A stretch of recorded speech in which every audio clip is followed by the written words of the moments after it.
After completing character study videos for Crichton, Aaron, Dargo, Rigel, Zan, Crace, Chiana, and Scorpius, I now turn to Larry, Mo, and Curly.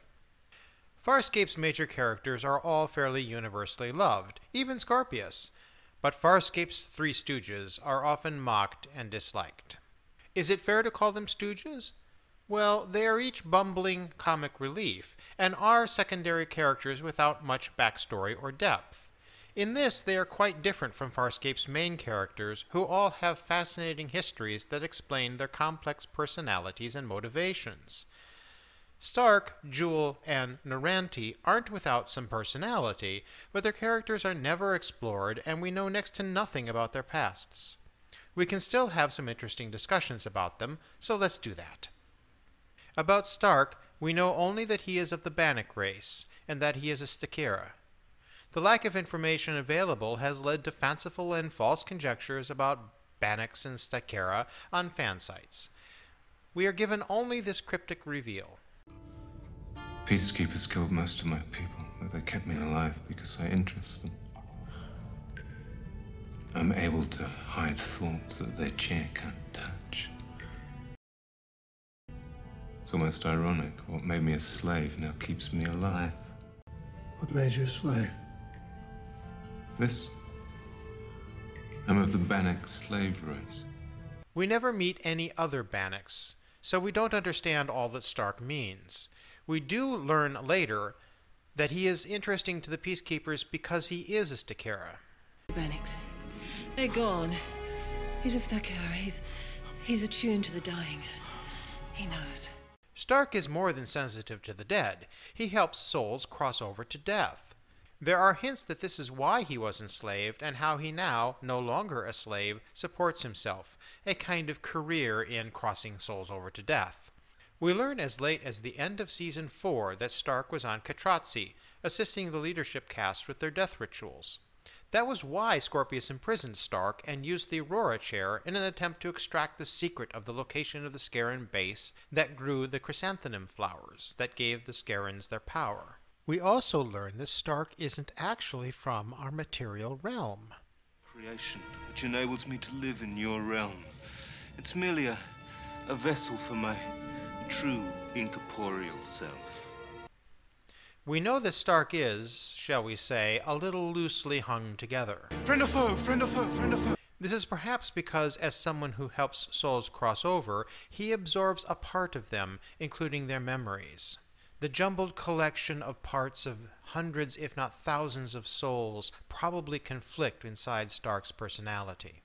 Stark is present or absent from Moya without any rhyme or reason for several seasons. His motivations are never clear except after The Choice, when he says he is going to find Zan's spirit. We are never told what he finds, and Zan is never mentioned again. Stark certainly is not a hero, though he is basically a decent person. He definitely was at times a detriment to the inhabitants of Moya. I think his character is best defined in this scene in the Peacekeeper Wars where he asks Aaron, What? What about me? How best can you help? I can stay out of your way. Excellent. But then he finally does contribute by being the conduit for the spirit of the head Eidolon and keeping peace alive in the galaxy. Maybe that is Stark's function in Farscape, to show the thin line between peace and chaos. Stark was mentally and emotionally unstable the whole original series, only finding internal peace at the end of the Peacekeeper Wars. We see his this and the powers that it gave him now gone. Perhaps that power to guide souls and transfer memories was what tormented Stark all along. The animal speaks. Whoa. What's your name? Julushko tonight, Fenta Havalis. What do they call you for short? My whole name. Gee, Jewel, you aren't good at making first impressions, are ya? We know even less about Jewel and her race, the Interons, and much of the conjecture about her on fan sites is just plain wrong. Retrieved by Crichton from Grunschlick's stash of mostly dead bodies, Jewel never shows much gratitude for being saved from the freezer. She isn't terribly good at taking in new information. Jewel and her past are never explored and are barely mentioned. We do know that she was educated. I thought you knew something about medicine. I do. I'll have you know I earned T ratings in genetics, neuroscience, and xenobiology. She refers to her cousin as being of the intellectual elite, though not whether she is one also. She is knowledgeable on some matters, though she makes it difficult to tell where her knowledge ends and her braggadocio begins. Jewel's acerbic and condescending personality turns off everyone. The only one who ever warms to her is Dargo, and after Talon's burial we meet those two on Arnesk surprisingly friendly with each other. Their kiss at the end of What Was Lost surprised viewers. It is only explained by the comic Dargo's Lament. The story took place sometime during Season 3 and involves Dargo and Jewel on a supply mission during which they grow close. Jewel finds her purpose on Arnesk, helping the priests there to acclimate to the universe after 12,000 cycles of stasis. It was a noble but tragic choice. The snippets of Jewel that we see in the Peacekeeper Wars show that she has changed from the obnoxious snob who emerged from the cryogenic capsule. Jewel came to realize she was obnoxious, and she grew up, and it is a shame that war tore from her a possibly very bright and happy future. Grandma, Wrinkles, Old Woman, the derogatory nicknames hint at her mysterious arrival on Moya and her general mysteriousness. The stoogiest of the three Stooges, she is also the most obscure. It is mentioned only once by Braca that she is of the Trascan race. She has a third eye which occasionally glows, but what it does is never mentioned until the comics, where a bit of her past is revealed, but I won't spoil it for those who haven't read it yet, but it's really quite interesting. But much of the fan reaction to Neuron Tea displays the ageism in our culture.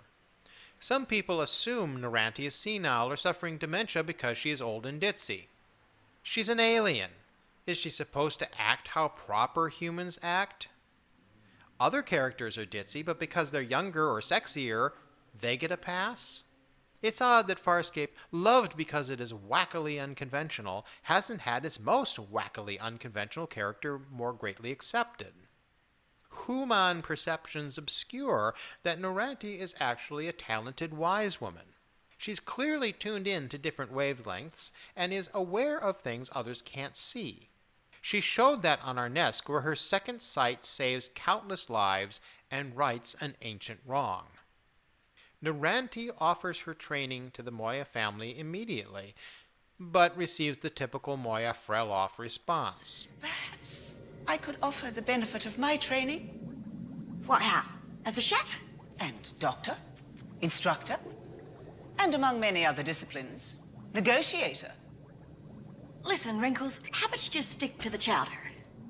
Nevertheless, Neuron Tea, undeterred, persists, and assists, if you could call it that, the family, mostly Crichton, for whom she develops a strange fascination. She messes with his mind, but to wake him up to his absurd fantasy about Erin becoming a normal human wife back on Earth.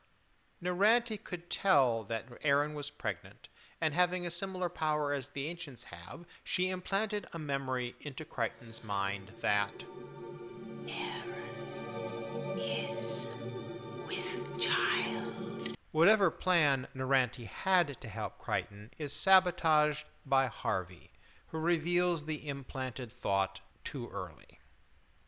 Neuron Tea clearly wants Crichton and Erin to get together, but how the distillate of Laka, which did save him from Greza, was meant to help Crichton and Erin is a mystery. With or despite Neuron Tea's help, they did sort things out eventually. And let's not forget that Neuron Tea figured out the connection between the inhabitants of Kayaga and Arnesk. Without Neuron Tea's wisdom and assistance, Crichton's heroism in the Peacekeeper-Scarran War would have been for naught. Three Stooges? Yes. But Stark, Jewel, and Neuron Tea are, despite their flaws, integral to the Farscape grand story arc. Scoff at them, sure, Laugh at them, definitely, but don't dismiss them.